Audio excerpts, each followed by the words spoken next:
Did you know that a new law has come in India that can completely change how your salary is structured? A law that promises to get you all your final dues within just 48 hours of your resignation. This is the power of the Code on Wages 2019. It is the first step in a big change that is unifying more than 44 of India's old and complex labor laws.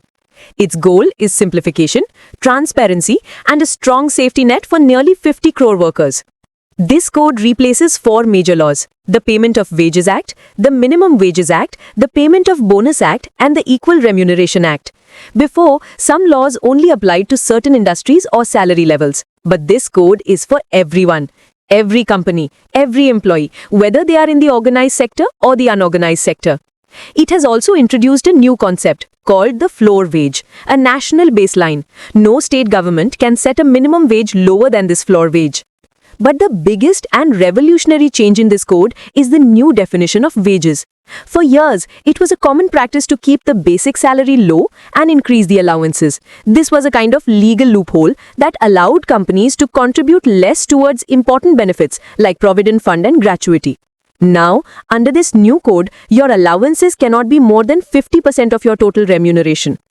If your allowances go over that 50% limit, the extra amount is automatically added back to your basic wages for all calculations. This directly means that your take-home pay might decrease a little, but your provident fund and gratuity contribution will increase significantly, which makes your long-term financial future strong. This code also streamlines bonuses, an annual minimum of 8.33% and a maximum of 20% based on the business's profits. The code also takes a firm stand on equality, strictly stopping gender discrimination and ensuring that men and women get equal pay for same work or work of a similar nature. And that two-day final settlement rule? It's not just a suggestion, it's a new standard of operational discipline for the entire corporate world. However, it is important to remember that as of October 2025, the full nationwide implementation of this code is still on hold. Because labor is a concurrent subject, all states need to finalize their own rules. But this change is inevitable. The Code on Wages 2019 is not just a change on paper, it is the foundation of a new corporate culture. For employers, it brings transparency and simplicity. And for every employee, it is a promise of their hard work's true value and financial security.